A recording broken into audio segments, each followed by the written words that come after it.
So to get started, normally when we think about a lead generation funnel, we want to get straight into the tech and straight into the components of it. But I want to go backwards just a little bit and do what I used to call the unsexy stuff. So when I was doing the agency side of things and building out funnels for people, people would come to me and just say, I need a funnel. And if you don't know what a funnel is, if I'm saying that term and you're not quite familiar, it's just a super directed, super simple website with one objective. Okay. It's not like a brochure where you have all kinds of things to click on. It's one thing, whether you just want them to give their email address, their name, potentially their phone number, in exchange for something of value. Okay. So people would come to me all the time and say, I need a funnel. And I would say, great. And I would start asking all these questions and they didn't have any answers to them. Like, who's your ideal client? What are your goals for this? Any of the other stuff that we're going to cover today, people did not want to do. They just wanted the fun, sexy website, right?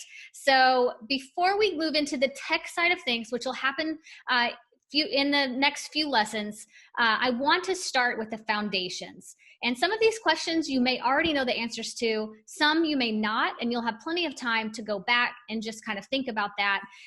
Maybe do a little bit of research if you need to, do a soul searching if you need to. But what I want to start with is, why do you want this system?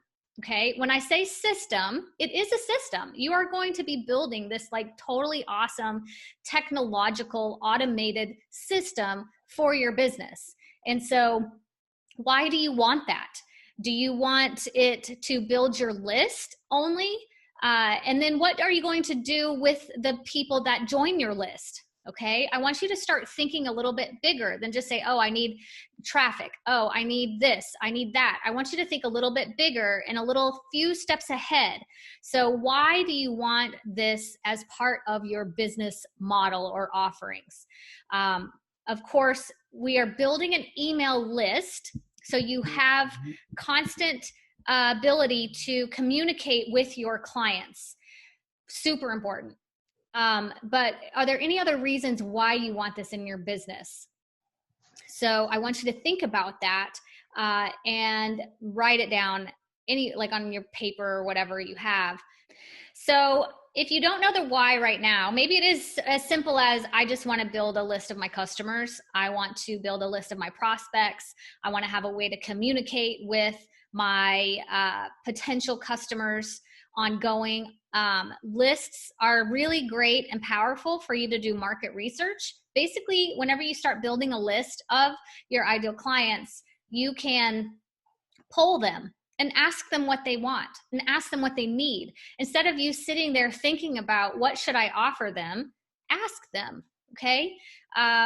It's like whenever you want to cook dinner for your family, maybe you're craving beef stroganoff and they just want grilled cheese sandwiches. So poll your people and you'll avoid a lot of disappointment. And in fact, in your business, you'll end up being more profitable because you're going to be giving your prospects, your clients, what they actually want, instead of just trying to guess your way through it and hope that what your idea of what they want is actually something that they will purchase.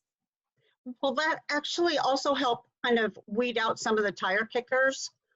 Like as you're going through, will it kind of be like, okay, if they don't kind of resonate with you, will they kind of take themselves and check out and be like, oh, I'm not really aligning with her, and that'll kind of weed out some of them? Yes. So you will get a lot of, based on, because you're giving something away for free in the lead magnet, you will have some tire kickers.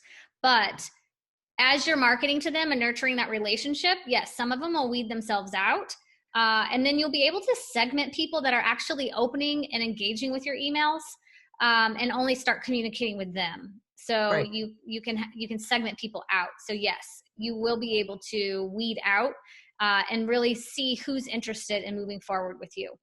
I have a lot of people on my list that sometimes when I'm doing certain promotions, like even this one, the timing just wasn't right for them, but they want to know when the next one is, or when the recordings are going to be available, or whatever. And so it's another way for me to continually communicate with them, because not everyone on your list is going to buy something from you, and that's okay, because you're going to still be able to impact the people that you are trying to serve, even if they're not exchanging money for that. And money is a byproduct of the services that we provide, but you also are going to be changing lives that you don't even know. Most of the time, like when I send emails, sometimes I get really attached to the outcome of sending that email. And I think, or I start looking at the stats and like, man, my open rate is not very good this week, or nobody's engaging with it, or nobody's replying. And then all of a sudden I'll send an email out and I'll get a response, even just one that says they read my emails every day. And this particular one, you know, they needed to hear that. So thank you. Or so it allows you to continue to serve, at a very low cost, by the way, because you're not having to pay for ads or anything like that. But it allows you to continue to serve every day and show up. So you're there when the people are ready, because not everybody's going to be ready when you are every single time. So I hope that makes sense.